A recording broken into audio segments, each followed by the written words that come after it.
Pertama-tama kami aturkan kita selalu pada Nabi ya. Kemudian telah memberikan hidayahnya atas izin Allah kepada kita hingga akhirnya kita bisa menikmati kemajemukan Islam dan keberkahan agamanya hingga kita bisa bertemu dengan saudara seiman kita di sini. Amin. Kemudian kami ucapkan terima kasih kepada saudara Zarul Fuad atas kehendaknya dan keinginannya untuk bisa bergabung di majelis bersama kita para mutafis UM ini. Dan juga saya berterima kasih kepada para hadirin yang juga sudah meluangkan waktunya untuk mengkaji mengenai sesuatu ya terutama di malam hari ini. Eh, Sebelumnya izinkan saya juga untuk memberikan sedikit silabus tema ya tentang pertemuan hari ini. Jadi kalau tidak salah nih nama temanya kan KTI ya Mas Sata ya, tentang KTI ya, Ya, tentang pelatihan KTI ya. Nah sebentar,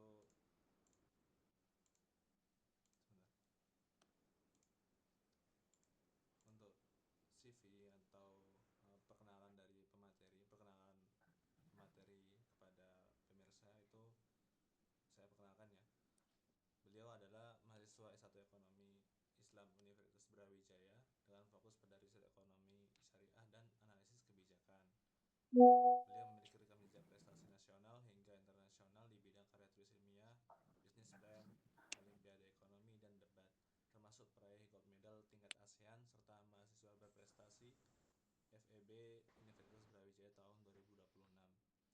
Beliau juga berpengalaman dalam penelitian kuantitatif, kepemimpinan organisasi, serta aktif sebagai pemateri, moderator, dan mentor dalam berbagai forum akademik. Beliau uh, di tahun pertamanya sebagai mahasiswa tahun 2025 itu memiliki beberapa kegiatan uh, ini ya, kegiatan organisasi kampus ya. Pertama beliau menjadi ketua pelaksana di kompetisi ekonomi syariah, kemudian menjadi duta literasi, kemudian menjadi pemateri diklat ekonomi Islam di UIN Malang, kemudian pengurus inti angkatan ekonomi Islam Brawijaya, eh, lalu menjadi anggota CIS Center for Islamic Economic Studies, kemudian menjadi anggota BEM FEB UB, Masya Allah. Kemudian untuk pencapaiannya uh, ada 20 ya saya lihat ya. Ada gold medal di Asian Innovative Science, Environmental, dan Entrepreneur Fair 2005 Competition, dan beberapa lomba karya tulis lainnya ya yang tidak bisa saya sebutkan satu persatu demi kelancaran uh, pertemuan kita pada malam ini. Tanpa tanpa tanpa mengurangi rasa hormat kami persilahkan waktu dan tempat pada saudara Zarul Fuad. Monggo. Oke, terima kasih ya Mas Moderator. Terima kasih juga Mas Atta sudah memberikan kesempatan. Mungkin dibuka dulu ya teman-teman pakai salam dulu. Bismillahirrahmanirrahim. Assalamualaikum warahmatullahi wabarakatuh. Waalaikumsalam warahmatullahi wabarakatuh. Sebenarnya malam ini wabarakatuh. kayak nggak terlalu formal banget ya, kayak lebih ke ajang diskusi aja gitu ya. Lebih ke kayak aku sedikit banyaknya mencoba untuk menjelaskan dan juga berbagi sedikit pengetahuanku tentang karya tulis ilmiah gitu. Yang dikhususin pada malam hari ini tuh KTI yang dimintanya kayak itu. Nah mungkin izin buat share screen dulu ya. Boleh, boleh.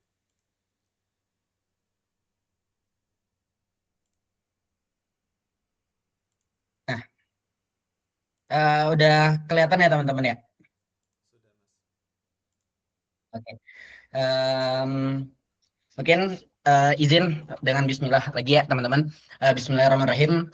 Jadi kesempatan kali ini kita mungkin nggak terlalu dalam banget ya. Paling nggak kita mengupas satu persatu gitu tentang KTI yang diminta gitu. Nah itu dari jenis KTI itu ada apa aja, kayak itu perbedaan dengan SI kayak gimana. Lalu ada apa saja sih dalam struktur dari KTI ini sendiri.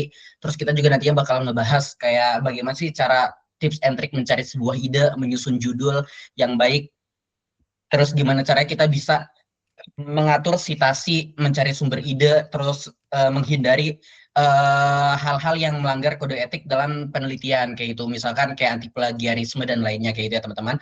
Nah, um, mungkin sedikit lagi tadi terima kasih juga kepada moderator yang udah menjelaskan dan juga memperkenalkan diri saya sendiri yaitu teman-teman. Mungkin izin menjelaskan sedikit ya teman-teman. Sebenarnya kalau misalkan ngebahas tentang prestasi ataupun pengalaman saya dalam sedikit banyaknya di karya tulis, mungkin awal cikal bakal itu dibentuk dari CIES. Tentu CIES ini sama kayak teman-teman VS UMY ini, tapi ini di Brawijaya gitu teman-teman, namanya KCI CIES kayak itu. Dari cikal bakal di situ muncullah minat untuk berkegiatan dalam riset khususnya di ekonomi Islam, berlomba ataupun berkompetisi dalam ajang ekonomi Islam kayak itu teman-teman. Nah dari situ beranjak satu tahap ke atasnya, mulai untuk mencoba jadi duta literasi di FOSEI nasional. Baru sekarang setelah memutuskan untuk berhenti dari CIES juga mencoba untuk berfokus pada mentoring gitu di lomba-lomba keilmiahan.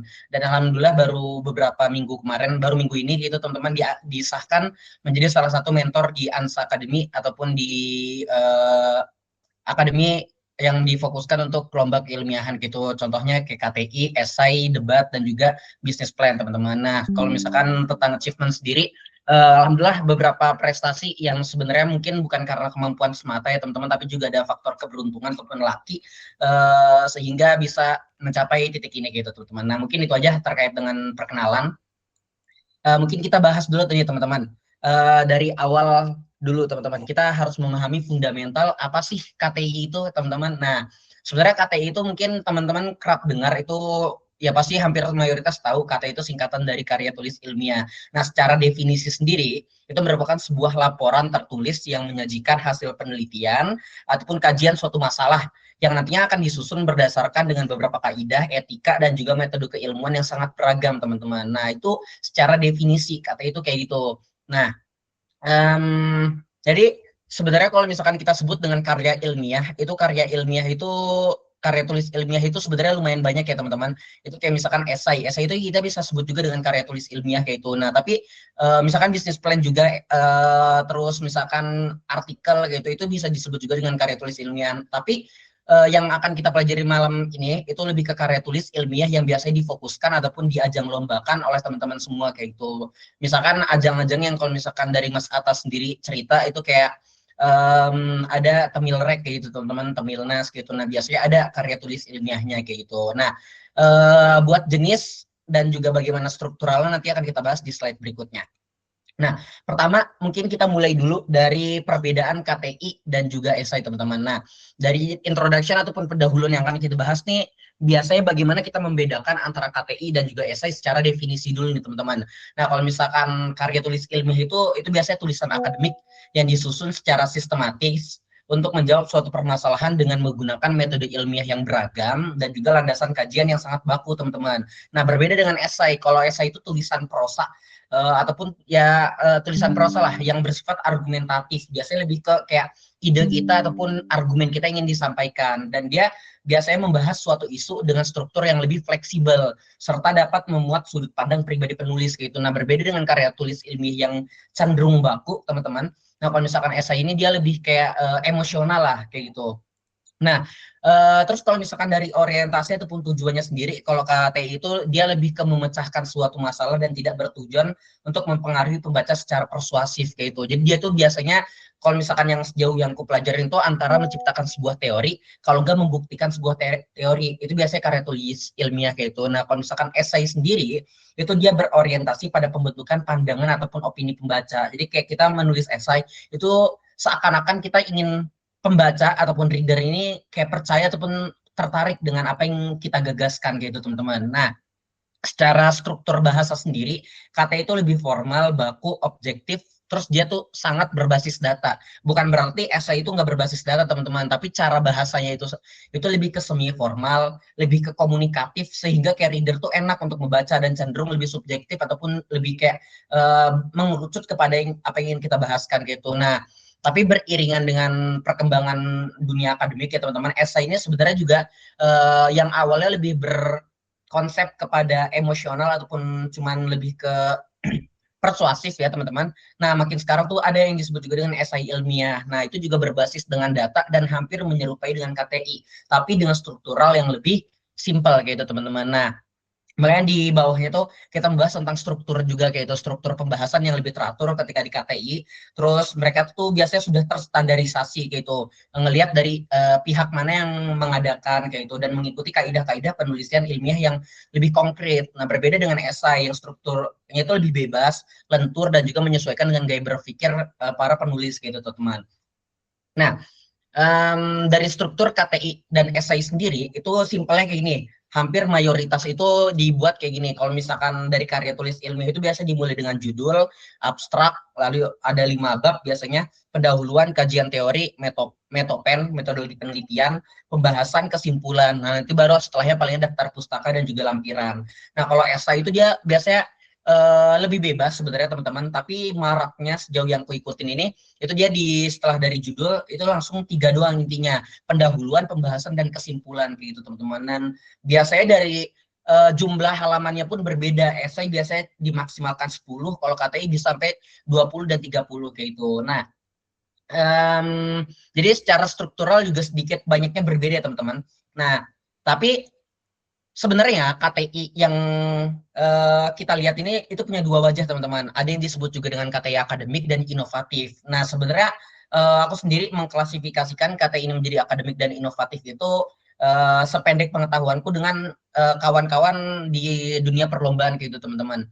Nah, di dunia perlombaan ini biasanya KTI itu dibagi menjadi dua. Jadi ada KTI akademik yang mungkin teman-teman lebih kerap mengenalnya dengan artikel gitu teman, artikel-artikel di jurnal ilmiah gitu. Nah, kalau misalkan KTI inovatif itu biasanya di lomba KTI umum.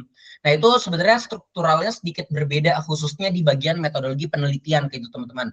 Nah, kalau misalkan KTI akademik itu dia lebih menguji sebuah fenomena terhadap sebuah teori gitu. Jadi ada grand teorinya ataupun landasan teori yang ingin kita buktikan gitu teman-teman. Nah, kalau KTI inovatif itu dia lebih menganalisa suatu masalah sekaligus nantinya kita tawarkan sebuah solusi kayak itu. Nah, kalau misalkan di fokusnya itu dia biasanya kalau akademik itu pemahaman, hubungan, korelasi, pengaruh, interpretasi. Mungkin yang teman-teman kayak pernah dengar kayak pengaruh antara literasi dan juga inklusivitas ekonomi syariah terhadap keputusan investasi kayak itu. Nah, kalau misalkan KTI inovatif fokus pada kebaruan yang aplikatif. Mungkin judul-judul yang teman-teman pernah dengar nih, misalkan kayak misalkan kayak efektivitas, kalau enggak kayak efektivitas pembiayaan green sukuk terhadap implementasi sebuah inovasi piezoelektrik misalkan kayak gitu. Jadi dia lebih kayak mirip dengan esai tapi dia lebih dirincikan lagi mengikuti struktural yang KTI itu teman-teman. Nah, secara hasilnya sendiri itu biasanya kalau KTI akademik itu simpulan akademik dan juga rekomendasi. Makanya outputnya itu biasanya di jurnal, skripsi, lomba academic research yang emang dia fokusnya kepada publikasi karya. Berbeda dengan KTI inovatif yang dia itu lebih ke KTI umum teman-teman. Makanya outputnya biasanya sebuah model, program, prototype, skema kebijakan, strategi implementasi suatu pembiayaan misalkan kayak gitu teman-teman. Nah, ini ada sedikit beberapa contoh ya teman-teman. Ini contoh dari paper-paper yang pernah aku buat. Kalau misalkan dari KTI akademik ini, makanya the impact of BPRS financing on the apa namanya MSMS output value kayak gitu. Nah, ini kalau misalkan ini dia kayak pengaruh ataupun pengaruh dari pembiayaan kepada UMKM ataupun yang dibiayai dari BPRS gitu. Nah, itu kita pakai data panel. Nah, data panel dari 2017 sampai 2024. Nah, itu lebih kayak mengkaji sebuah teori kayak gitu. Bener gak sih ada korelasinya antara UMKM ini dengan pembiayaan BPRS kayak gitu. Nah, kalau misalkan esai yang pernah aku buat ini ada namanya teknologi wave energy converter di perairan Uluwatu Bali. melalui pembiayaan Blue Sukuk guna mewujudkan net zero emission 2026. Sorry, 2060 kayak gitu. Nah, dia tuh lebih ke persuasif gitu. Kayak jadi esai ini bukan esai-esai yang mungkin teman-teman kayak misalkan tugas waktu SMA ataupun kayak orang-orang sastra yang bikin esai, ini lebih ke esai ilmiah ya teman-teman. Nah, makanya dia kayak sedikit menyerupai dengan KTI kayak gitu. Jadi emang di dalamnya juga berbasis dengan data, tapi lebih simpel kayak gitu. Nah, kalau misalkan KTI inovatif sendiri yang pernah aku buat, ini waktu di UIN Madura. Nah, inovasi piezoelektrik melalui pembiayaan cash walk of link green sukuk dalam mewujudkan net zero emission di kayu tangan daerah Kota Malang kayak gitu. Nah, sebenarnya ini hampir mirip dengan esai, tapi lebih terperinci. Jadi di dalamnya itu ada 5 bab juga. Terus kita ada metode penelitiannya juga kayak gitu. Nah, sebenarnya metode penelitiannya pun nggak seabsah ataupun tidak sekonkret dengan KTI akademik kayak gitu. Yang mungkin banyaklah jenis-jenisnya yang nanti akan kita bahas di bab 3-nya kayak gitu, teman-teman. Nah, itu sendiri perbedaan antara KTI akademik, esai, dan KTI inovatif. Nah, mana sih yang akan kita tuju ataupun kita bahas pada malam ini? Yang bakal fokus kita bahas malam ini itu lebih di KTI inovatif ya, teman-teman. Nah, um,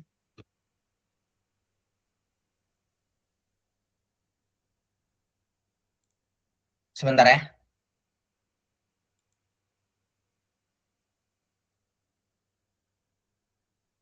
Nah, Nah, mungkin kita diawali dengan bagaimana sih cara kita menemukan sebuah ide kayak itu teman-teman, dari fenomena ke topik yang inovatif kayak itu. Mungkin dari tahapan sendiri itu bisa kita bagi menjadi 5 tahapan ya. Tapi disclaimer dulu teman-teman. Jadi walaupun fokus utama kita kata inovatif, tapi mungkin sedikit-sedikit aku coba masukin juga dengan KTI akademik kayak gitu. Karena sebenarnya secara struktural ataupun secara pembahasannya itu hampir mirip kayak itu. Tapi kalau KTI akademik itu dia lebih baku, sedangkan KTI inovatif itu lebih sedikit banyaknya lebih fleksibel. Tapi cara mencari sebuah idenya pun hampir mirip kayak itu, struktural yang ada di dalamnya pun lebih mirip kayak itu.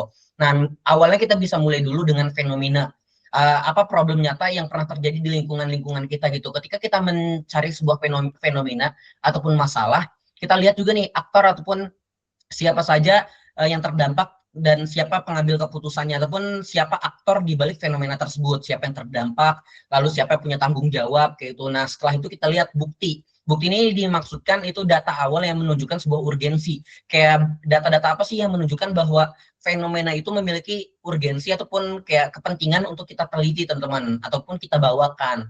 Nah, baru kita lihat gapnya. Apa yang belum dijawab melalui riset ataupun solusi lama mana yang sudah termakan dengan zaman kayak itu. Baru nanti kita ajukan sebuah inovasi. Setelah kita lihat nih problemnya apa, siapa saja aktornya, data mana yang menunjukkan, dan gapnya apa nih. Nah, kita jadi punya nih kerangkanya. Jadi awali dulu dengan sebuah masalah, baru kita rincikan, baru di akhirnya kita bisa menemukan sebuah inovasi gitu.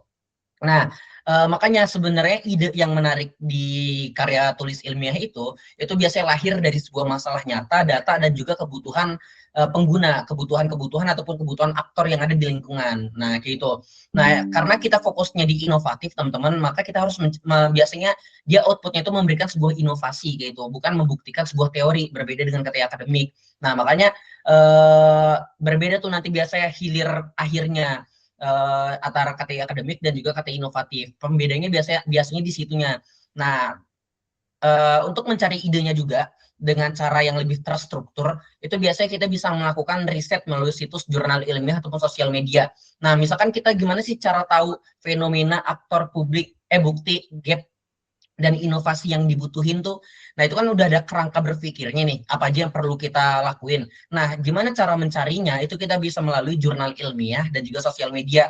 Contohnya bisa kita lihat di Sinta, Google Scholar, Elsevier, Emerald gitu teman-teman. Nah, itu bisa kita lihat nih ataupun bisa menjadi basis datanya untuk mencari idenya kayak itu. Setelah kita tahu kerangkanya, kita carinya lewat mana, itu bisa lewat jurnal ilmiah dan juga sosial media. Nah, tapi teman-teman, kalau misalkan sosial media ini itu bukan berarti jadi sumber yang apa ya, yang konkret lah. Nah, misalkan kita muncul nih, kayak kita bingung mau nyarinya di jurnal gitu. Nah, mentok nih, kayak kita mungkin kurang enak lah ataupun kurang nyaman dengan mencari ide lewat jurnal. Nah, itu bisa diawali dengan sosial media dulu. Misalkan kita scroll TikTok ataupun scroll X, scroll Instagram. Nah, dari sebuah masalah yang mungkin kita temuin di sosial media itu kita lempar ataupun kita loncat ke jurnal ilmiah yang mana yang bisa membuktikan ataupun paling enggaknya kayak memiliki korelasi yang kita temukan kayak gitu. Jadi yang kita dapat di sosial media itu cuman pemantik biar kita tahu arah mana yang ingin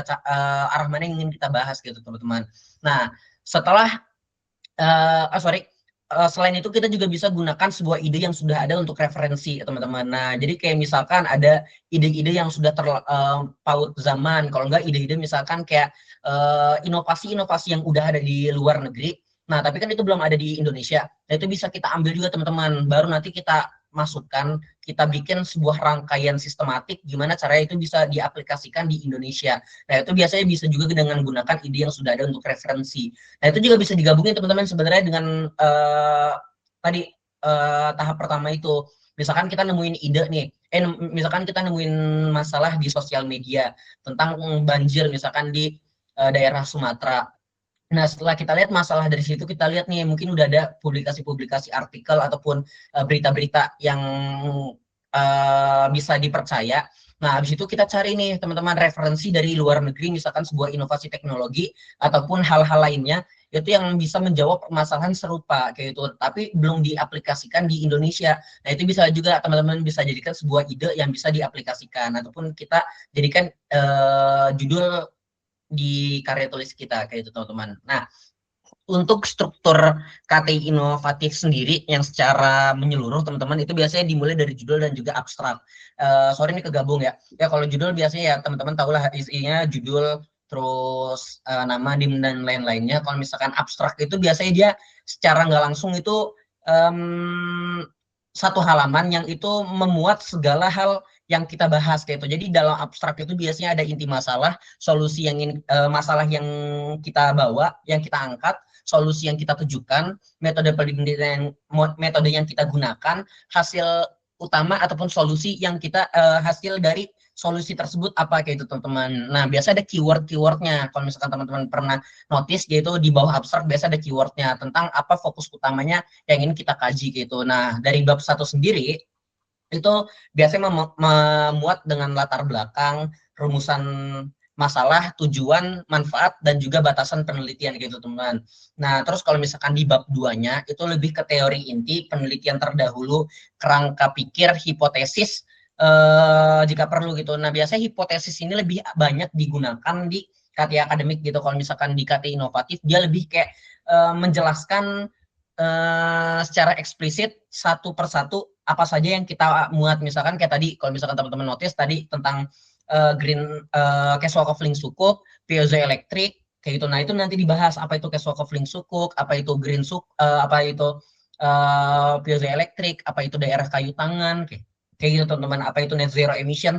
Nah, itu biasanya kalau di KTI inovatif dibahasnya di bab 2. Nah, bab 3 sendiri itu lebih ke jenis penelitian yang kita gunakan, datanya apa aja, sampel, variable, ataupun indikator, teknik analisis yang kita gunakan.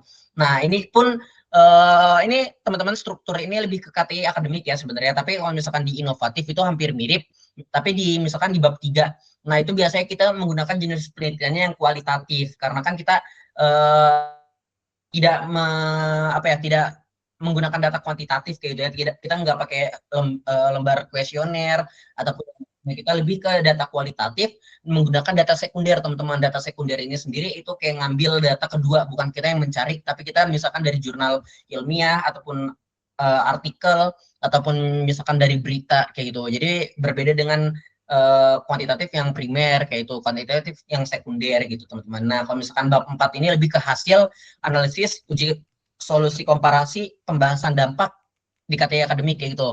Nah, kalau KTI inovatif ini lebih kayak menjelaskan skemanya nanti bagaimana, terus pembiayaannya strukturalnya kayak gimana, misalkan, ataupun nanti implementasi dari biayanya bagaimana, dampaknya bagaimana, seperti itu kalau misalkan di inovatif. Nah, kalau misalkan bab 5 itu hampir semuanya sama, itu kesimpulan yang spesifik dan juga saran pengembangan, teman-teman. Nah, kalau lampiran ya seperti yang biasanya teman-teman tahu juga, biasanya data-data tambahan yang mungkin tidak muat dimasukin di dalam, ataupun hal-hal yang diminta oleh panitia kayak data tambahan, logbook, dokumentasi, instrumen, bukti-bukti validasi, terus anti plagiarisme dan lain-lainnya teman-teman.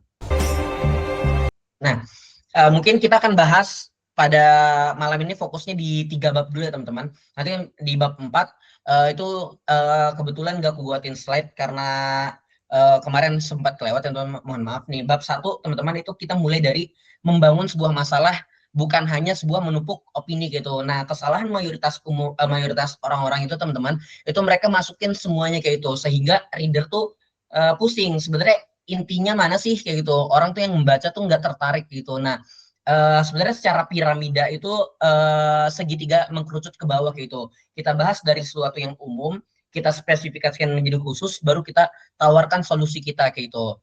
Nah, latar belakang yang baik itu biasanya mulai dari konteks dan juga data, lalu kita persempit konteks tersebut ke masalah inti yang ingin kita kaji, terus kita tunjukin nih gap ataupun urgensinya. Kayak misalkan ternyata di Indonesia belum diimplementasikan, ternyata Indonesia ini belum ada solusi ini kayak gitu. Nah, makanya diakhiri dengan arah solusi ataupun inovasi yang ingin kita bawakan. Nah, maka dengan melihat hal tersebut, kami mengajukan sebuah inovasi berupa bla bla bla kayak itu teman-teman. Nah, rumusan masalah yang ideal itu eksplisit berbasis variabel dan ataupun indikator, terus nantinya dapat dijawab dengan metode yang kita gunakan dan tidak lebih luas dari data yang tersedia gitu teman-teman. Nah, berikutnya kita bahas tentang bab 2 literatur untuk menemukan gap penelitian bukan hanya sebuah hiasan gitu teman-teman. Biasanya literatur yang digunakan di KTI ini mereka cuma kayak menjelaskan secara deskriptif apa saja sih yang ada kayak itu. Nah, sebenarnya di dalam itu kita harus membahas teori intinya apa yang ada, riset terdahulu yang biasa digunakan, gapnya apa, dan kerangka pikir yang kita gunakan. Nah, ini biasanya digunakan secara eksplisit itu di KTI akademik, sedangkan di KTI inovatif sendiri, teman-teman, itu biasanya lebih kayak menjelaskan secara struktur variabel-variabel yang digunakan, kayak itu. Misalkan tadi sudah dijelaskan, kayak apa ini, misalkan kayak ada 5 item di judul kita. Nah, kita jelasin A itu apa, B itu apa, C itu apa, sampai seterusnya kayak itu. Nah, teman-teman, cara membaca sebuah jurnal yang enak gitu, biar bisa dijadikan sebuah literatur akademik gitu, itu kita bisa mengambil variabel ataupun indikator yang ada di artikel, terus kita lihat metodenya, terus temuan utamanya itu apa, keterbatasan yang mereka sampaikan di paper itu apa, lalu baru, nah di situ kita bisa lihat ada gapnya ataupun ruang kosongnya yang akan diisi oleh inovasi kita kayak itu. Misalkan teman-teman lagi iseng baca artikel ataupun emang pengen berfokus di lomba, itu bisa dimulai teman-teman dari kayak membaca artikel, kita lihat nama variabel yang digunakan apa misalkan, terus kayak membahasnya tentang masalah apa kayak itu. Nah, nanti dia tuh kayak pasti kita bakal melihat ada kekosongan ataupun ruang kosong yang itu bisa menjadi titik mula kita buat membahas ide kita kayak itu teman-teman. Nah, untuk bab 3 sendiri, nah ini biasanya yang paling membedakan antara KTI akademik dan juga KTI inovatif ya teman-teman. Kalau misalkan KTI akademik itu biasanya ada 3, bisa kuantitatif, kualitatif, dan juga mixed method gitu. Nah, kalau misalkan kuantitatif itu lebih ke data numerik, biasanya dia cocok untuk menguji sebuah pengaruh, perbedaan, efektivitas, dan juga hal lainnya. Nah, kalau misalkan kualitatif, itu lebih ke data naratif gitu teman-teman. Nah, biasanya itu cocok untuk menggali sebuah makna, proses pengalaman, model implementasi yang kita bawakan, rasionalitas sebuah aktor kayak gitu. Ataupun biasanya, nah, yang biasanya kita gunakan di KTI inovatif itu biasanya menggunakan metode kualitatif teman-teman, karena kan kita biasanya nggak langsung mengkalkulasikan data numerik ya. Kita cuman kayak baca dari artikel A, artikel B, artikel C, berita A, berita B, berita C, kita gabungkan, kita cari korelasi yang bisa dihubungkan sehingga muncullah inovasi kita. Nah, makanya itu disebut dengan data kualitatif menggunakan data sekunder, teman-teman. Nah, kalau misalkan di KTI akademik juga ada mixed method gitu, menggabungkan angka dan juga narasi ya, teman-teman.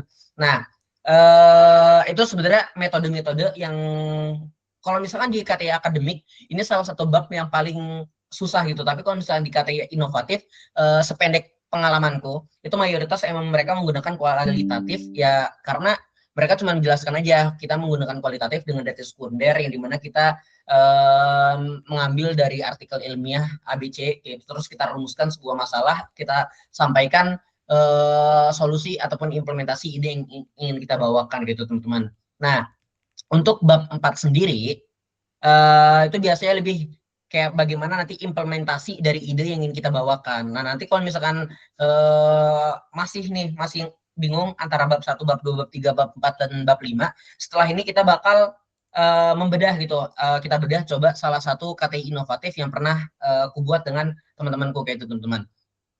Jadi sekarang nih coba aku sampaikan dulu kayak secara deskriptif dulu, jadi fundamental pembeda gitu. Jadi kayak teman-teman punyalah penyangga-penyangga utama yang bisa dipakai buat memahami nanti struktural-struktural yang ada di KTI inovatifku kayak gitu. Nah, ini teman-teman untuk referensi dan juga citasi, dan citasi ini diminta juga dari Tor yang Ata kirim. Nah, sebenarnya referensi itu banyak orang-orang yang suka salah pahami. Referensi itu biasanya orang menganggap cuman formalitas. Nah, jadi mereka asal ngambil kayak dari artikel A yang sebenarnya belum terakreditasi Sinta gitu. Nah, teman-teman ngambil. Nah, sebenarnya yang bisa jadi titik apa ya, titik balik dari teman-teman peserta lain gitu. Ketika teman-teman menggunakan data-data yang tidak terakreditasi, terus menggunakan berita-berita yang sebenarnya itu belum dari portal-portal resmi, nah itu bisa jadi pembedaan antara seberapa dagingnya lah, kalau kita sebut seberapa daging KT yang kita buat gitu. Nah kalau misalkan kita menggunakan Sinta, misalkan Sinta 1, 2, 3, ataupun kita menggunakan jurnal-jurnal internasional kayak Scopus yang sudah Q1, Q2, Q3 gitu, yang Emerald dan lainnya, itu bisa jadi titik balik kayak kita nih punya fundamental yang kita bawakan sudah kuat gitu. Jadi sumber-sumber yang kita bawakan ini enggak remeh gitu, sudah tervalidasi. Nah, nantinya ini bakal menentukan apakah gagasan yang kita bawakan itu dapat dipercaya, nantinya diuji ulang dan juga ditempatkan dalam diskursus sebuah forum ilmiah kayak gitu, teman-teman. Nah, makanya ada 4 tahap ataupun empat fondasi lah, teman-teman. Yang pertama, kita prioritaskan dulu nih ketika kita membuat sebuah artikel ilmiah, itu kita prioritaskan itu mengambil dari jurnal ilmiah sudah terakreditasi, buku akademik, laporan-laporan resmi dari misalkan institut-institut negara, dan juga lembaga-lembaga yang kredibel. Jadi jangan ngambil dari web-web yang kurang terpercaya ataupun sosial media yang sebenarnya belum bisa terlalu tervalidasi gitu, teman. Nah, terus gunakan juga manajer citasi. Nah, mungkin ini pun baru aku pelajarin di tahun ini, teman-teman. Seperti Mendeley, Zotero sejak awal. Jadi kita gunakan ini tuh bukan di deadline, teman-teman. Nah, mungkin awal-awal aku mulai lomba itu masih jadi kayak manual gitu. Jadi bikin secara ketik mandiri gitu, kayak misalkan citasi ini simpen-simpen filenya gitu. Nah, tapi setelah aku pelajarin software kayak Mendeley ataupun Zotero, itu dia lebih mempermudah kita buat mengatur sumber-sumber yang kita gunakan. Misalkan ternyata kita punya 20 artikel nih teman-teman yang jadiin daftar pustaka. Nah, kalau misalkan kita ketik mandiri, itu bisa juga ada miss gitu, ataupun ternyata gayanya tuh nggak sesuai apa sama yang diminta gitu, teman-teman. Nah, biasanya menggunakan Mendeley dan Zotero ini bisa mempermudah gitu, teman. Nah, terus gunakan gaya citasi yang disesuaikan oleh pedoman. Kan banyak ya, teman-teman, kayak misalkan ada Harvard, ada ya 7APA gitu, teman-teman, dan juga banyak hal lainnya. Dan juga jangan lupa, ini yang paling penting, anti plagiarisme ya, teman-teman. Parafrase dengan tetap menyebut sumber dan jangan copy paste definisi gitu. Ketika misalkan kita nemu artikel tentang definisi green sukuk, itu jangan kita copy paste green sukuk itu apa, langsung kita masukkan, teman-teman. Nah, lebih baiknya kita parafrase, kita olah dengan bahasa yang kita gunakan, ataupun lebih ke humanis lah gitu, teman-teman. Sehingga itu lebih terpercaya dan tervalidasi. Karena kan biasanya banyak sumber-sumber ataupun orang-orang yang menggunakan langsung copy paste kayak itu. Karena ketika kita mengikuti ajang perlombaan, itu biasanya ada uji plagiarisme juga. Nah, ketika poinnya ternyata di atas 25% rata-rata, itu biasanya langsung didiskualifikasi kayak gitu, teman-teman. Nah, makanya itu poin-poin untuk menjaga referensi dan juga citasi agar kita bisa tetap memperkukuh kredibilitas ilmiah kita gitu, teman-teman. Nah, untuk membedah apa namanya contoh ilmiahnya, mungkin nih aku izin share screen juga.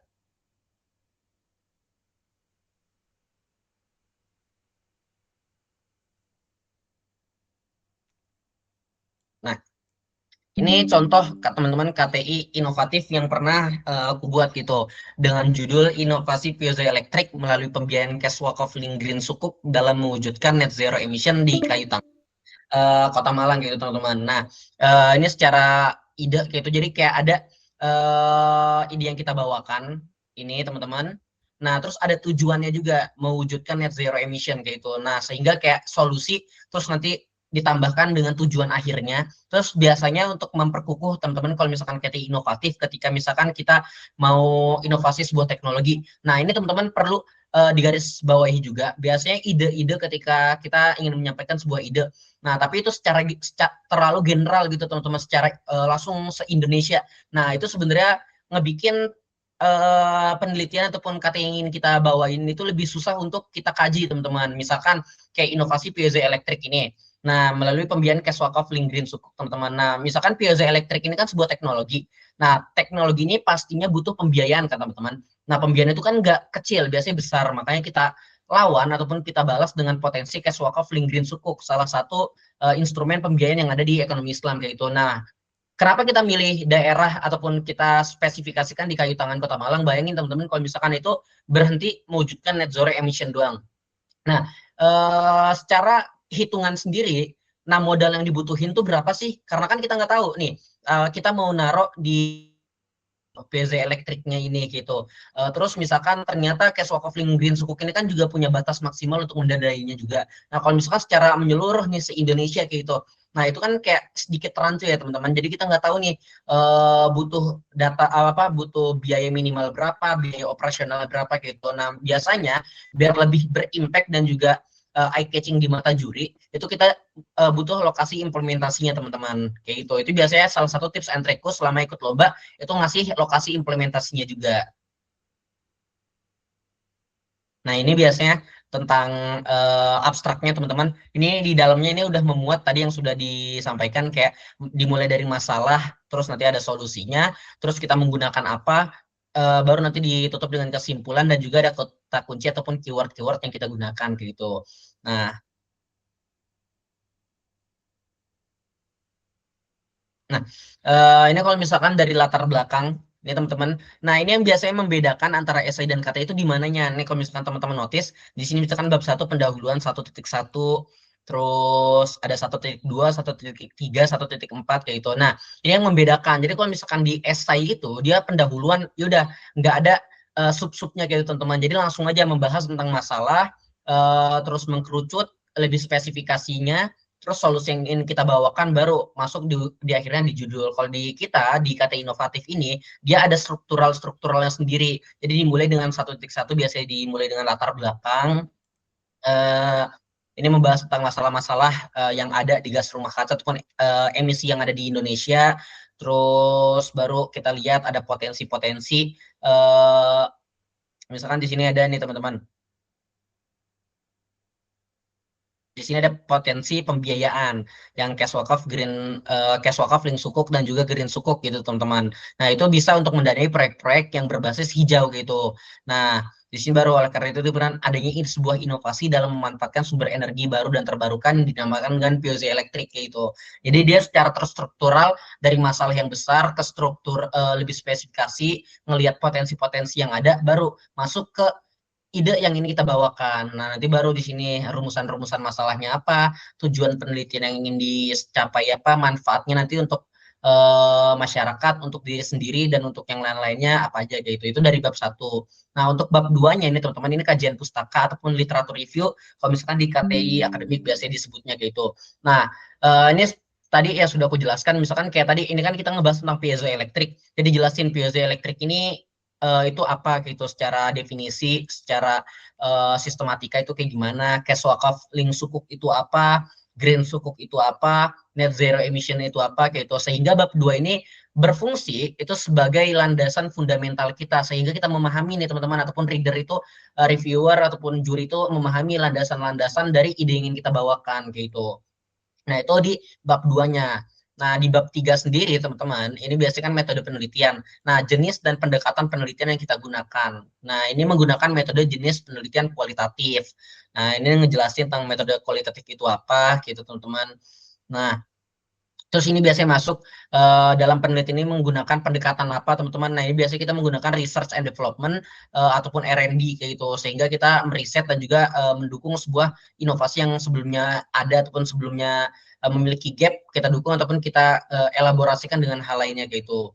Nah, sumber dan metode penelitian yang kita gunakan itu pakai apa? Data dan penelitian menggunakan data sekunder. Data sekunder adalah data yang didapatkan secara tidak langsung dan lain-lainnya gitu, teman-teman.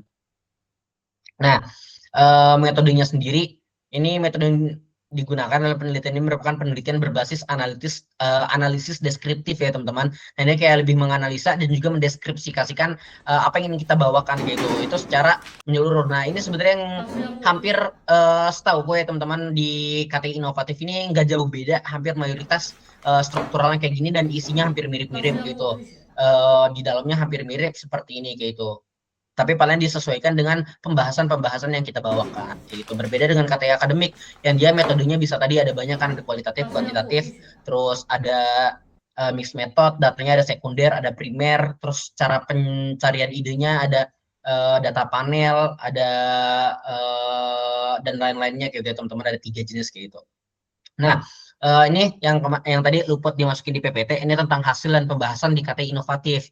Nah, misalkan kayak ini piezoelektrik sebagai sumber energi baru dan terbarukan. Kita jelasin nih teman-teman di hasil ini. Kan di awal itu kita ngebahas tentang piezoelektrik ini apa, net zero emission ini apa. Nah, kalau misalkan di hasil dan pembahasan, ini lebih ke bagaimana kita membawakan ide ini kayak itu teman-teman. Nah, makanya di sini kayak piezoelektrik sebagai sumber energi, bagaimana piezoelektrik ini bisa kita gunakan sebagai sumber energi baru dan juga terbarukan kayak itu.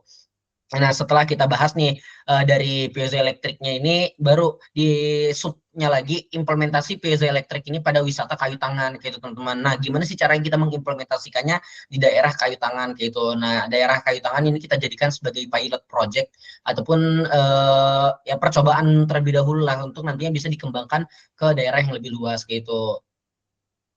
Nah, baru nanti di sini kayak skema geraknya kayak gimana. Ini secara simpel ya teman-teman, bagaimana piezoelektrik bekerja kayak itu dari elemen piezonya yang diinjak nantinya berubah membawakan arus listrik kayak itu dan lain-lainnya kayak gitu. Nah, ini kan juga butuh nih teman-teman analisis perhitungan listriknya. Jadi kayak bagaimana asumsi-asumsinya, rata-ratanya kita lihat nih kayak ternyata kayu tangan ini orang-orangnya tuh berapa gitu. Berapa data yang kita dapatkan misalkan per harinya ataupun per bulannya. Terus kita lihat dari referensi jurnal kayak misalkan kita asumsikan rata-rata manusia ini 60 kilo tegangan keluaran per pengunjung itu misalkan jadinya 10 volt gitu. Nah, itu ada perhitungan-perhitungannya yang bukan kita yang ngebikin, teman-teman. Kita cuman kayak mengutip, terus kita masukin idenya gitu, teman-teman. Um, nah, misalkan ini baru nanti masuk ke konsep dan skema Cashwalk of Linggreen Sukuk dalam mengimplementasinya. Nah, nanti baru ada kayak tahapan-tahapan ataupun rancangan sistematika gimana caranya dari wakif ataupun orang yang berwakaf bisa sampai ke implementasi idenya, terus nanti balik lagi karena ada 2 tahapan ya, ada yang wakaf temporer, ada juga wakaf satu lagi yang bukan temporer gitu ya teman-teman. Nah, biasanya baru di penutupnya ya seperti penutup pada hal lainnya gitu, ditutup dengan kesimpulan dan juga saran dan rekomendasi yang ingin kita bawakan gitu. Nah, ini tentang apa namanya, teman-teman, daftar pustakanya teman-teman, makanya lumayan banyak kayak gitu. Makanya kalau misalkan menggunakan manajer citasi kayak tadi Zotero dan hal lainnya kayak itu lebih enak gitu. Nah, ini di lampiran-lampiran itu biasanya untuk memperkukuh ide kita kayak gitu. Kita masukin analisis-analisis lain yang misalkan gak muat gitu ataupun tambahan-tambahan yang kita ingin capai gitu. Biar ide kita tuh ketika dibaca juri lebih menarik kayak gitu, teman-teman.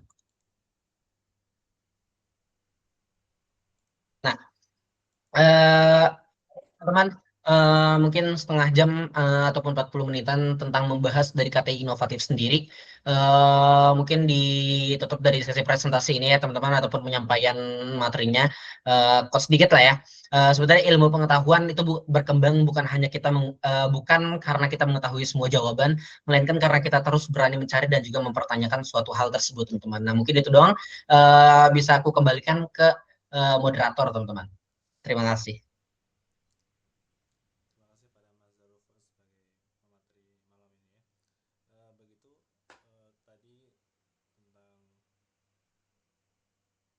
tentang pembahasan KTI ya, dimulai dari strukturnya, perbedaannya dengan KTI yang inovatif dan yang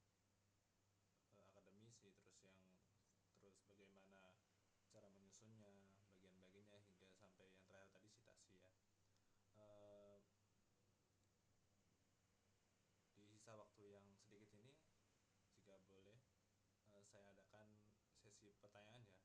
Bagi para pemirsa yang ingin bertanya, silakan untuk open mic ya. Monggo.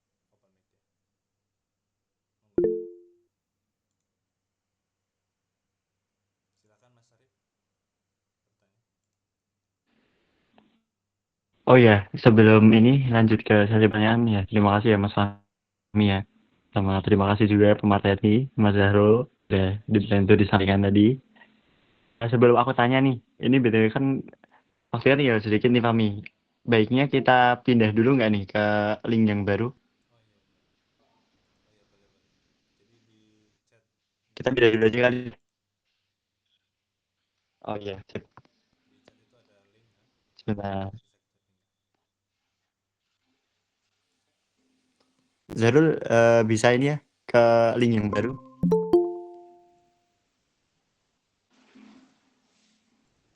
Udah di-share ke sini Mi, ke kolom komentar sini udah ada. Udah. Udah.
Oh ya oke. Ini ada yang mau apa aku tanya ini. Kalau apa tadi ya mungkin mencari ide barunya itu apa ya kalau dari Zahrul sendiri apa ya itu gimana gitu. Kalau tadi sempat aku dengar kalau nggak salah ya, karena tadi agak pas waktu dengerin tadi agak sedikit ngantuk dikit ya. Aku coba mastiin lagi gitu. Tadi nyari inovasinya dari mana? Dari ini ya, lihat apa inovasi yang udah ada di luar negeri gitu kah? Kemudian apa namanya disesuaikan apakah ini bisa sesuai sama Indonesia gitu? Nah, kalau iya, coba yang itu tadi minta tolong dijelasin dikit sama ada contohnya nggak itu yang diambil dari luar negeri kemudian kok bisa gitu disesuaikan sama yang di Indonesia. Nah, kemudian itu satu. Yang kedua, ada nggak cara lain gitu nyari inovasinya gitu loh. Karena emang kadang itu apa ya kalau dari aku pribadi kayak masih stuck gitu loh. Jadi inovasinya gitu kayaknya ini pembiayaannya ini aja deh. Terus masalahnya kayaknya juga gini-gini aja deh gitu kan. Kayak ya udah ini bakalan kalau misalkan jadi inovasi pun kayak inovasi yang masih biasa gitu loh, nggak yang kayak wow. Kalau tadi kan mungkin aku sempat lihat dikit hampir kebanyakan tadi ya Zahrul ya ngangkat apa namanya Cashwalk apa ya aku pribadi pun ketika ngeliat Cashwalk CWLS gitu kan udah kayak kelihatan wow gitu kan wow CWLS nih ada kepanjangannya nih. Nah terus akhirnya kok bisa tadi kepikiran sama yang ada di Bali. Nah itu tuh berarti emang kita juga harus meluaskan cakrawala kita kah atau gimana gitu. Ya Oke, itu oke. dua itu aja sih. Oke, I see. Pertama tuh tadi ada dua pertanyaan ya terkait yang caraku biasanya nyari ide kayak itu yang tadi dijelasin misalkan ngambil dari luar negeri. Terus yang kedua tuh pertanyaan kedua tuh kayak cara lain ya mungkin ya. Nah sebenarnya awal kita mulai nyari ide tuh kita biasanya ya teman-teman karena kan ketika kita mulai KTI akademik KTI inovatif itu beda dengan KTI akademik yang emang fokusnya itu kita pengen publikasi karya gitu ya. Nah, kalau KTI inovatif kan biasanya ingin kita lombakan. Nah, itu teman-teman yang kita cari itu lombanya dulu. Jadi kita cari dulu lombanya apa biasanya, biar mudah gitu kalau misalkan teman-teman emang masih bingung untuk mencari sebuah ide, kecuali teman-teman emang udah yang habits-nya ngumpulin ide, biar nanti kalau misalkan idenya udah rampung, tinggal cari lomba yang sesuai gitu. Nah, tapi kalau misalkan teman-teman masih stagnan, kayak aku misalkan nih masih lumayan stagnan kadang-kadang, nah itu biasanya aku cari lombanya dulu gitu. Nanti misalkan dari lomba misalkan ada dari UMY gini. Nah, pasti kan panitianya itu ngebikin tema dan juga subtema yang ada. Nah, dari tema dan subtema yang ada baru kita mulai dari situ. Jadi titik awalnya itu kita tahu nih startnya. Jadi fokus kita pun, landscape kita tuh kan nggak terlalu luas gitu teman-teman. Jadi udah ada fokusnya nih, kita cari dibatasin dulu gitu, kita limitasi di mana. Misalkan ternyata dia di yang sekarang paling sering tekunin ya teman-teman, karena hampir mayoritas tuh ada. Itu biasanya di temanya tuh di green economy, terus subtemanya tuh apa namanya, net zero emission kayak gitu misalkan, ataupun secara menyeluruh intinya temanya itu ekonomi hijau gitu teman-teman. Nah, dari ekonomi hijau itu kan kita tahu, oh berarti kita cari sebuah inovasi ataupun hal-hal yang ingin kita solusikan itu yang berhubungan dengan ekonomi hijau kayak gitu teman-teman. Nah, dari situ baru kita bisa lihat. Nah, sebenarnya caraku sendiri biasanya itu awalnya biasanya dari scroll gitu ya teman-teman, paling simpelnya itu biasanya dengan nge-scroll IG ataupun TikTok yang misalkan tentang ada berita masalah ataupun kayak teknologi-teknologi di luar negeri yang sebenarnya bisa nih diimplementasi di Indonesia tapi belum ada gitu, ataupun nggak perlu sebenarnya bisa deh kalau nggak kayak misalkan kita lihat nih di negara Jepang ternyata ada nih kayak contohnya teman-teman tadi itu yang dijelasin piezoelektrik, itu teknologi yang biasanya digunain di stasiun keretanya di Jepang kayak gitu. Nah, piezoelektrik ini sebenarnya apa sih? Piezoelektrik ini mungkin disclaimer dikit ya, itu tuh kayak teknologi yang menghasilkan listrik dari tekanan. Nah, itu ditaruh di lantai. Jadi kalau misalkan orang kan kita lihat stasiun itu salah satu daerah yang ataupun salah satu lokasi yang pejalan kaki terbanyak gitu. Nah, ketika ada orang yang nginjak, nah itu nanti akan menghasilkan tekanan itu yang dirubah jadi listrik. Nah, listrik itu yang dipakai nantinya buat stasiun itu. Nah, itu sebenarnya udah ada di Jepang, tapi kalau kita lihat di Indonesia implementasinya belum ada kan gitu. Nah, baru kita bawa akhirnya ke Indonesia, kita coba-coba gitulah bahasa kasarnya, karena kan ini inovatif ya teman-teman. Jadi inovatif itu kita mencoba untuk menyampaikan inovasi yang ingin kita bawakan kayak gitu. Nah, itu contoh-contohnya kayak gitu. Misalkan lagi ada karena emang aku senengnya di elektrik ya teman-teman, karena itu yang paling enak dibahasnya kayak gitu, karena itu temanya kan biasanya green economy ya, berarti kan emisi hijau yang biasa dihasilin dari batu bara, karena ini apa namanya, karena polusi udara yang paling marak itu kan dari energi listrik yang dihasilin batu bara gitu kan ya.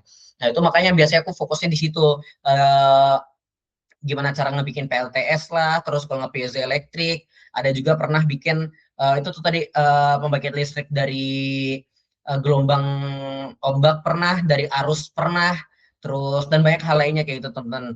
Nah, sebenarnya secara ide kayak itu banyak lah bisa kita cari, kita comot-comot di luar negeri ada gitu. Misalkan contoh juga aku pernah ngebikin inovasi ide itu apa ya jelasinnya, pembersih udara skala kota. Nah, itu tapi jadi pernah dibikin di Jerman. Jadi bentuknya itu kayak pembersih udara di perkotaan, bentuknya itu gede, misalkan teman-teman bisa kayak 2 meteran ataupun 1 meteran. Nah, tapi didesain jadi kayak bisa tempat-tempat duduk di pinggiran-pinggiran jalanan kayak itu, buat tempat duduk orang nungguin bis ataupun nungguin apa kayak itu. Nah, isinya itu lumut teman-teman, karena lumut ini punya potensi penyerapan emisi yang lebih besar gitu. Dia karbon dioksida yang diserap tuh lebih gede gitu, berapa kali lipatnya pohon. Nah, itu inovasi yang aku dapat dari berita di Jerman, akhirnya aku coba bawa ke Indonesia, aku taruh misalkan di Jakarta kayak gitu teman-teman. Nah, itu cara-caranya. Nah, jadi kayak kita mulai dulu dah dari cari idenya, nanti di situ ada temanya, subtemanya, kita baru cari inovasi-inovasi yang ada di luar negeri misalkan. Itu karena itu salah satu yang paling mudah kita bawakan buat KTI, karena kita basisnya teman-teman, kalau misalkan aku sendiri karena basisnya rumpun ilmu ekonomi, nah yang biasanya aku main-mainkan itu biasa nanti di pembiayaannya, kita cari pembiayaan A, pembiayaan B, pembiayaan C gitu. Nah, kalau misalkan rumpun ilmuku anak teknik, nah, biasanya kalau misalkan aku ketemu anak teknik yang ikut lomba KTI, mereka itu biasanya inovasi yang mereka bawakan tuh teknologinya. Jadi mereka bukan nyomot dari luar negeri, tapi mereka yang menghasilkan teknologi itu. Nah, tapi karena aku basisnya rumpun ilmu ekonomi, nanti aku ngambil teknologi dari luar negeri misalkan ataupun dari penelitian-penelitian orang, nah nanti di basis pendanaannya baru aku mainin misalkan ada pendanaan Islam yang A, B, C, D karena kan banyak banget seragam gitu. Nah, baru aku mainin di situ gitu teman-teman. Nah, kalau misalkan tadi ditanya juga tentang wawasan lokasinya di mana, kenapa bisa tiba-tiba di Bali, kenapa tiba-tiba bisa di Kayu Tangan dan lain-lainnya. Nah, sebenarnya itu lebih ke ketika mendalami ide kita misalkan teman-teman nih misalkan kayak kita ingin bawakan tadi tuh wave converter ya teman-teman itu gimana caranya ngerubah ombak laut bisa jadi energi listrik. Nah, ketika aku waktu itu kaji nih, misalkan aku baca-baca, oh ternyata wave energy converter ini punya minimum ombaknya tuh ketinggian di berapa meter, terus tenaganya stabilnya butuh berapa. Nah, itu kan ada kita bisa setelah kita mendalami, ada batas minimumnya. Nah, kita cari nih, bisa menggunakan Google, bisa cari, bisa pakai AI sekarang, yang mempermudah banget lah AI menurutku. Nah, itu bisa kita lihat standar minimum yang dibutuhin dari teknologi itu apa yang ada di Indonesia gitu, lokasi mana. Nah, baru ketemu misalkan di Bali, nah ini kayaknya cocok nih. Nah, baru nanti kita coba dari implementasinya itu butuh minimum dayanya gimana, kita taruh akhirnya di Bali. Karena uh, dari ada riset yang membahas di Bali ternyata pantainya segini-segini gitu. Nah, kalau teman-teman nanya, kok bisa tahu sih di Bali segitu-segitu apa namanya ketinggiannya segini, dayanya segini? Karena tentu teman-teman rumpun ilmu itu kan banyak ya. Kita rumpun ilmu ekonomi, kita mengkaji tentang ekonomi. Nah, ada juga rumpun geografi yang mereka membahas tentang geografinya kayak gitu. Nah, pasti mereka mengkaji juga nih pantai-pantai yang ada di Indonesia kayak gitu. Nah, biasanya kita gunakan ilmu yang pernah mereka kaji itu baru kita bawa ke ide kita. Jadi kayak secara simpelnya teman-teman ini kayak comot, comot, comot, comot kita gabungin kayak gitu. Nah, cara kedua teman-teman itu tadi kan ditanyain Ata itu biasanya aku biasanya kalau misalkan udah mentok nih nggak temu di sosmed gak di mana-mana itu biasanya menggunakan AI gitu jadi jangan orang yang terlalu kaku sampai kita tuh menolak banget lah dengan AI gitu nah karena AI itu bisa mempermudah kita juga biasanya aku gunain kayak misalkan kasih tahu temaku apa subtemanya apa aku prompt kayak minta dia buat cari ini inovasi-inovasi apa yang bisa menjawab masalah tersebut tapi belum diimplementasi di Indonesia. Nah, itu bisa dicari ataupun diambil ide-idenya dari AI kayak gitu. Itu dua caraku sih biasanya buat nemuin idenya. Kayak gitu sih, Tak. Oke oke, sip sip sip sip. Yang lain ada lagi nggak nih? Kalau belum ada aku coba ngisi lagi dulu ada pertanyaan lagi.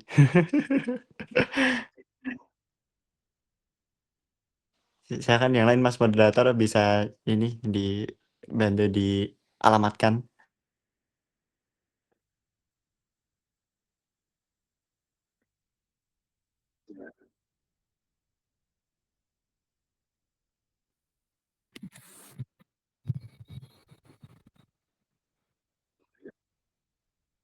Suaranya kedengeran nggak?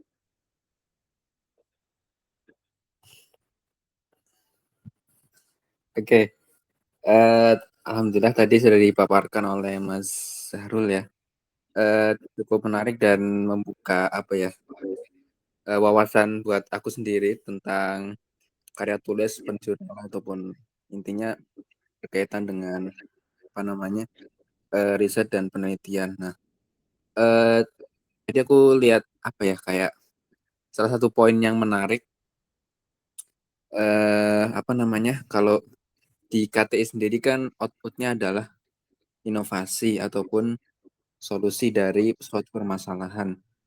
Nah, sementara kalau kita di perkuliahan itu kan kalau apa namanya jurnal atau artikel kan ke apa namanya hmm, untuk menguji apa namanya penelitian ya dan lain sebagainya.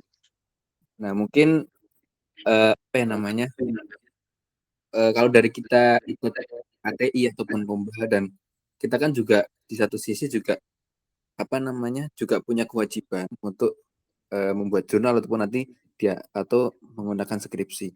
Nah, mungkin apa nih kaitan dari dua itu sehingga kita tuh bisa apa ya istilahnya bisa dapat dua-duanya tapi kita tidak terbebani gitu loh ketika ikut KTI juga kita tetap bisa apa namanya menyelesaikan kewajiban kita di perkuliahan mungkin itu sih.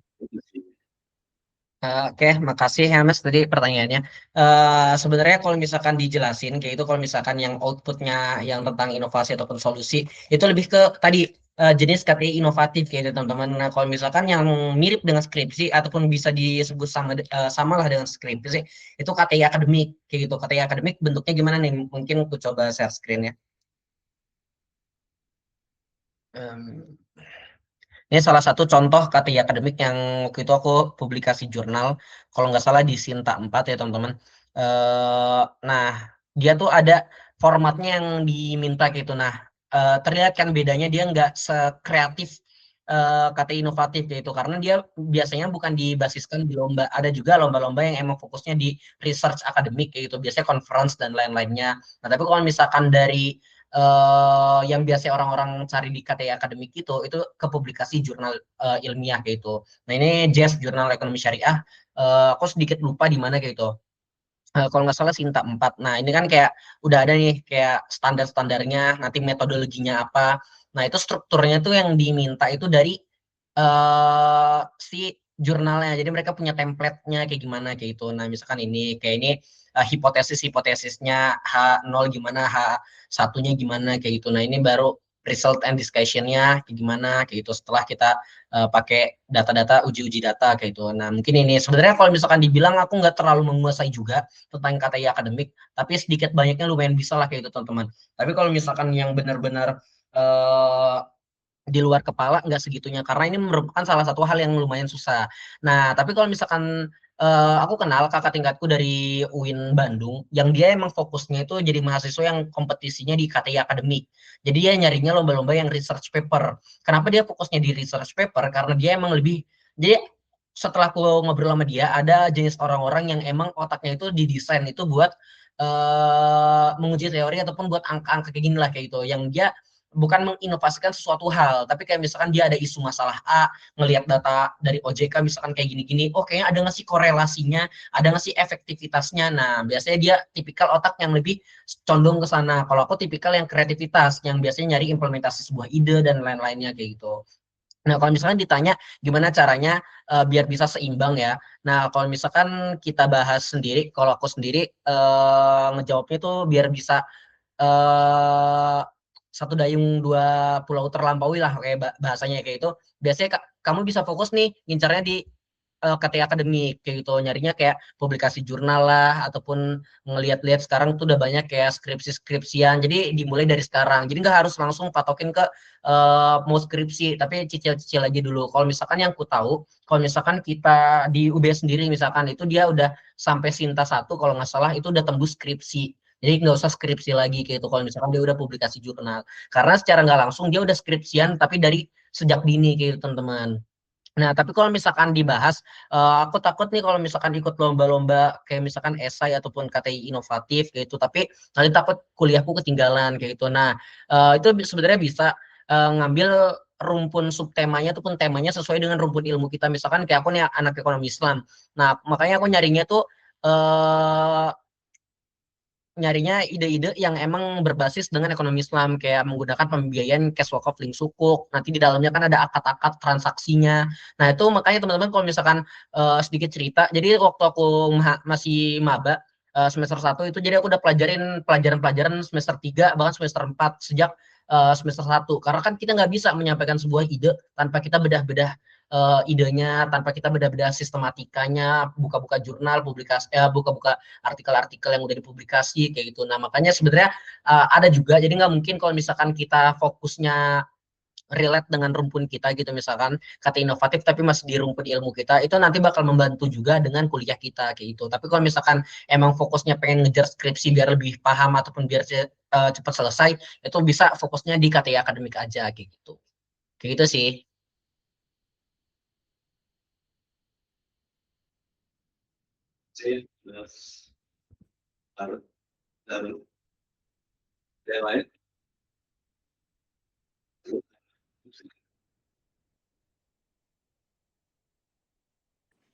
Faris atau ini Ira ada nggak nih? Oh ya Zarul, jadi ini sih ngenalin ya.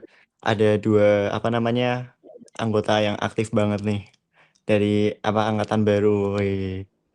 Ini namanya Faris sama Ira yang Siti itu. Tadi kukira Siti Soleha, soalnya yang pakai Siti itu ada 2 kan. Ternyata ada Siti Fahira, Ira, ternyata yang Ira bukan yang Siti Soleha. Terus sama itu Faris. Ya, tadi sempat mengikuti pembahasannya dari awal. Gimana Faris sama Ira? Ada ini? Oh iya, silakan Faris. Oke, terima kasih Mas waktunya. Sedikit bertanya ya Mas, Mas Syahrul.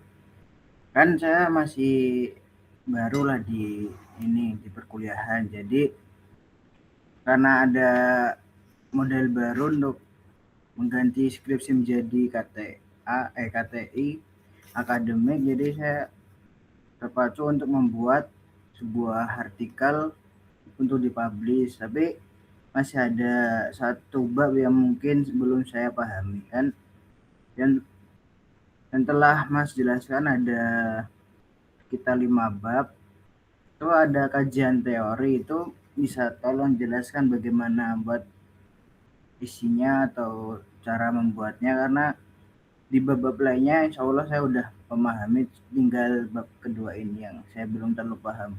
Kemudian saya juga pernah ingin bikin ada tugas bikin artikel, tetapi belum terlalu paham mengenai bab ini, ya seadanya gitu saya bikinnya.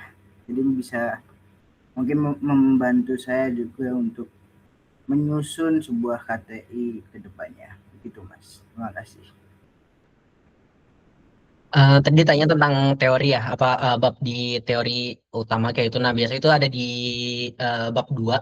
Nah, itu biasanya kalau misalkan yang sependek pengetahuanku itu lebih ke grand teorinya. Jadi kayak misalkan kita membahas nih, kalau di KTI akademik ini kan karena kita menguji sebuah teori, jadi kita ingin membuktikan nih teori ini benar apa enggak. Nah, pasti kan ada teori nih.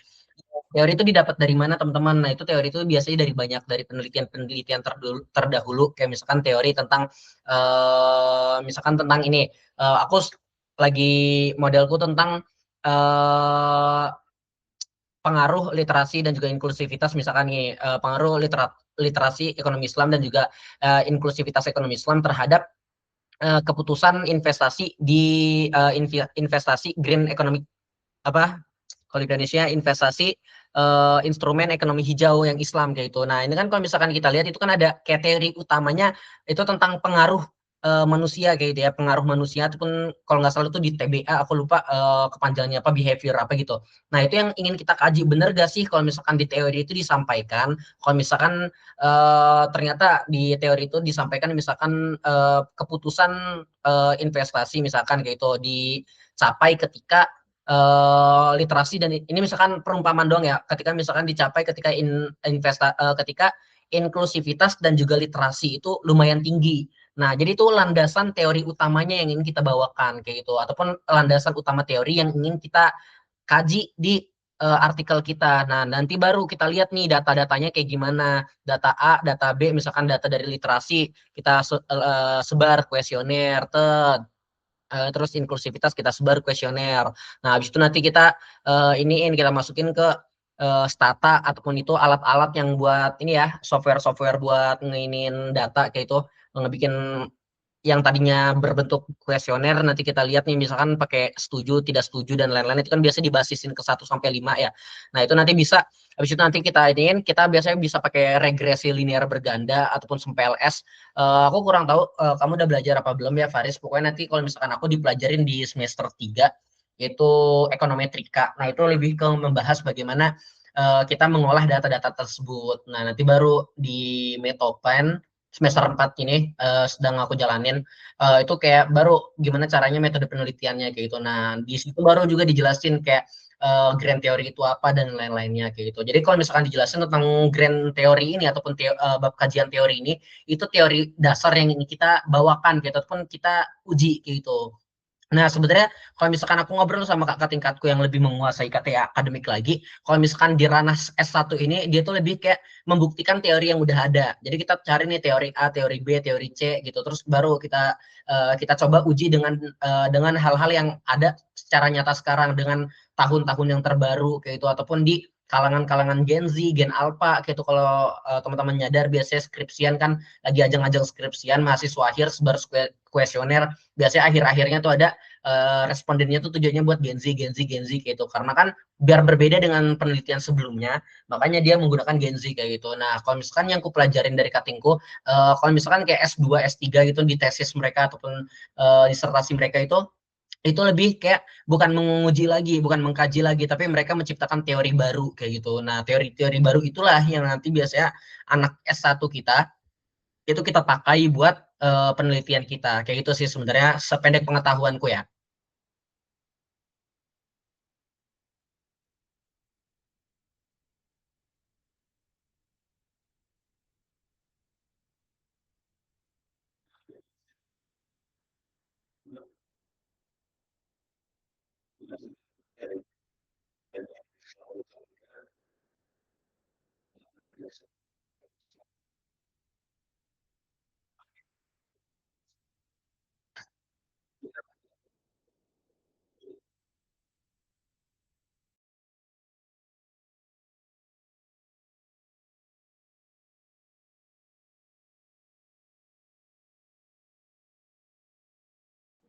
Lewat online gini ya.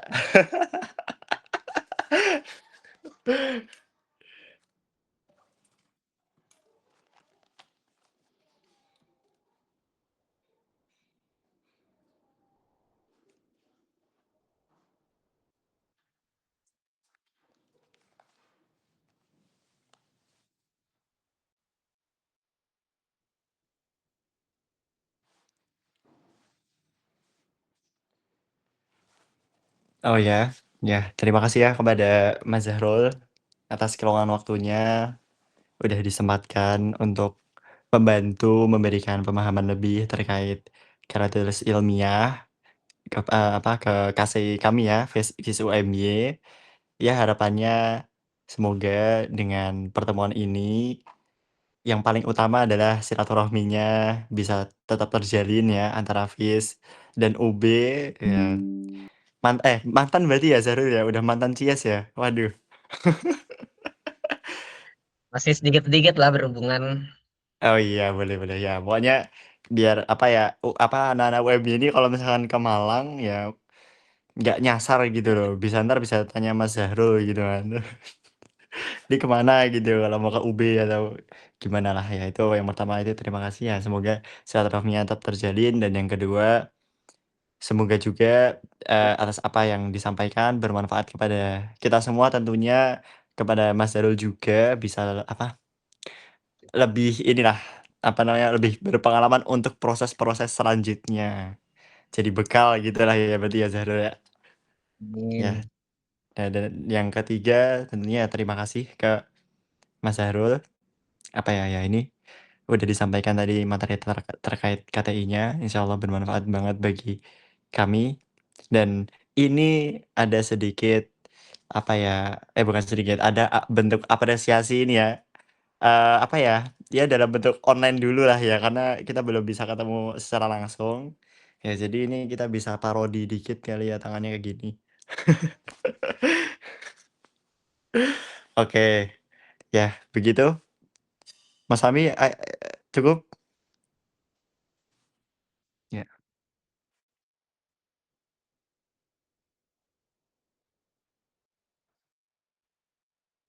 hmm, foto.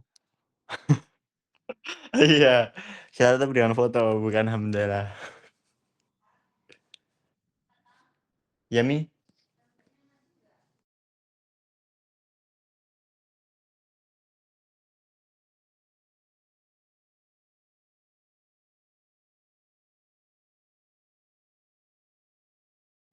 Mi tadi dibarengin aja sekalian ada ini, apa namanya, piagamnya tadi. Ada sertifikatnya. Yaps.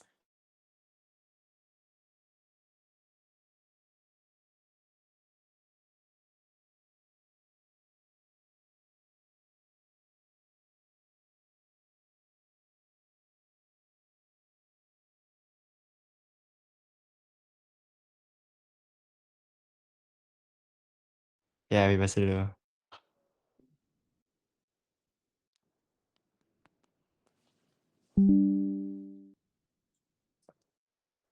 Ya, pause dulu deh yang ini.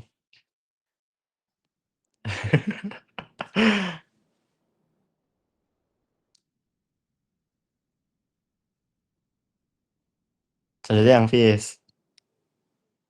Banyak banget ya gini ya kayaknya ya. Di tempatmu ada nggak Zarul kayak gini? Ada kan? Banyak ya?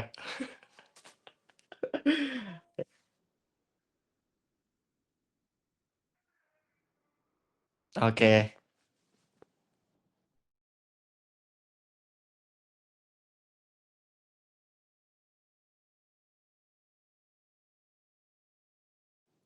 Suaranya di mute Mas Fahmi.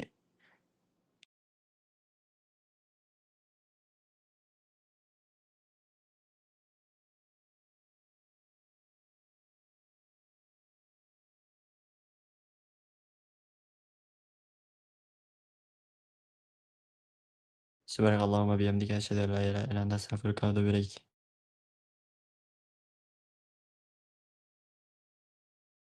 Waalaikumsalam warahmatullahi wabarakatuh. Zarul, thank you banget ya udah diluangin waktunya untuk Kasih juga ya berbagi. dan kawan-kawan VS, semoga ilmunya tadi bermanfaat. Kalau misalkan ada yang kurang sedikit banyaknya, mohon maaf ya kalau misalkan ternyata materinya kurang jelas atau gimana. Nah, terus kalau misalkan emang ada hal yang ingin ditanyakan, boleh hubungin aku langsung. Mungkin bisa minta nomor rekam Mas Atta. Paling nggak mungkin aku coba sedikit banyaknya aku bantu sebisa aku gitu ya. Mungkin izin live duluan ya teman-teman. Makasih banyak ya. Iya. Siap, makasih juga Zarul. Waalaikumsalam warahmatullahi